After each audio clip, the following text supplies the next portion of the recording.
Guys, Coach Sarah here. We're going to talk a little bit about prep now, and hopefully we'll get it done tonight before we kick off our morning. But if not, you can always do this tomorrow and get ready for the rest of the week and just make tomorrow's food tomorrow. So I'm going to talk to you a little bit about prep. Now, my meal plan is not completely by the meal plan that I provided, so I'm going to be preparing some foods that are not in it. But bear with me because this is just a quick, simple, easy way you can food prep every week. It doesn't matter what your meal plan is. I'm just going to explain what I do, how long it takes, and how easy it is, and then you can get to it. So let's get started. The thing I do is I actually preheat my oven to 375. This is only if you're making baked potatoes or roasted potatoes, which I am this week. And then I also start my bacon and my eggs, because these are the easiest things. I can keep an eye on them without having to stand over them the entire time. So I can start cutting my vegetables and working on my potatoes. As you can see, my oven is preheated. I've got a second batch of bacon on. My eggs are starting to bubble. And I got a great start on these potatoes. I'm going to show you more about these potatoes in just a few minutes. I'm actually going to be making some pulled venison instead of the pulled pork for the lunch.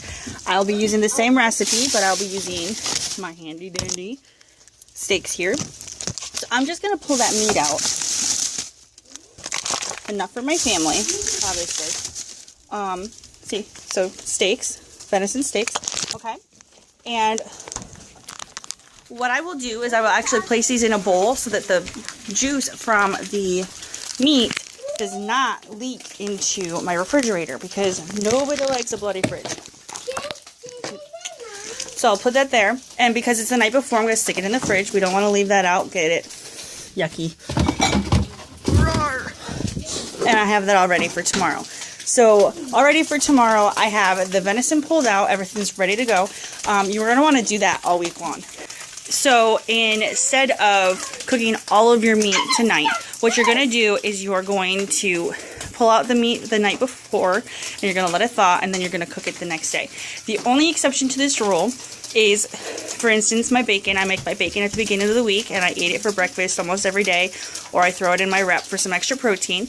And I also will be cooking up my ground venison for the taco stacks, because that is one last thing I'm going to have to think about that day, and I'll be able to pull the meat out of the refrigerator and add the seasoning and go from there. So that is what I'm doing right now.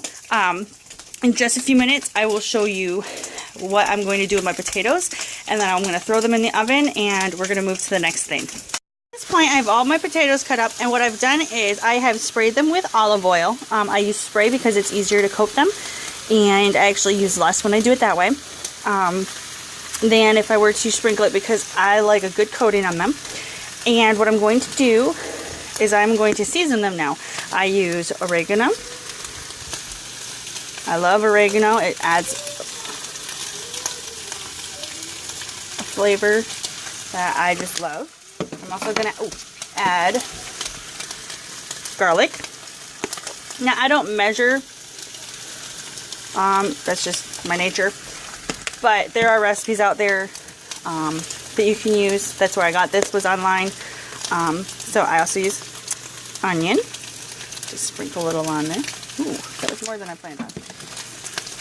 I also love parsley. So oregano and parsley are like two of my favorite seasonings. I also really love basil, but I am not using that this time. You got my pepper. I don't use a lot.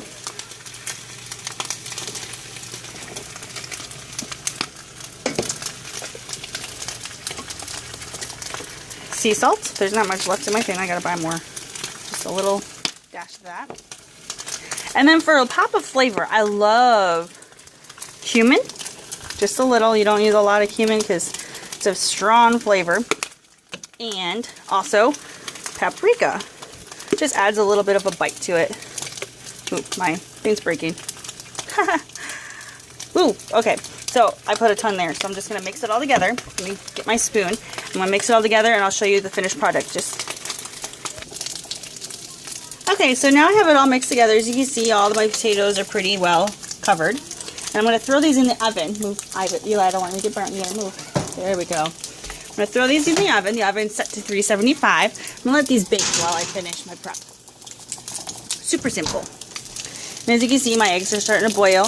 I'm on one of my last pans of bacon. And we're going to move on to my vegetables. You can see I am now working on my vegetables. Before making this video, I also cut up my tomatoes for later in the week. And mushrooms for breakfast. As well as some bell peppers as well. So I get all of my vegetables knocked out. I'm finishing up my eggs. My bacon is done cooking. I have the last batch left in the pan, just simmering. My potatoes are in the oven. They're looking good. And the last thing I'm going to do is peel my eggs when they're done. So that is basically the gist of prep. Now, if you want to do your ground meats, you can. If you want to make your rice ahead of time, you can. If you're having rice at all, any rice or potatoes, they're great. Cooked ahead, it makes it so much easier during the week. You can just pull it out, warm it up, feed your family. You don't have to stand over the stove for an hour. And it's done in 45 minutes. I don't even think it's been that long. I'm just waiting for those potatoes to be done. It's been 25 minutes. Totally awesome. Super simple, super easy. Once you get the hang of it, it's like clockwork. You just do it and it's done. That's how I do my meal prep generally. There's other ways of doing it. Some people like to make all of their meals ahead of time and push them out and everything like that. And you can do that. I know I do that when I need the extra push to eat well. And it's a simple way to just grab and go. So anyways, that is my 45-minute take on prep. Hasn't been that long, but it usually is about 45 minutes. I haven't finished my ground beef, that's why. So by the time I'm done, it will have been 45 minutes. So anyways, I hope this was helpful.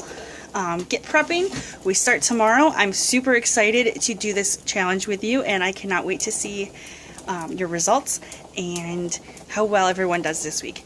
I'll talk to you soon. Bye.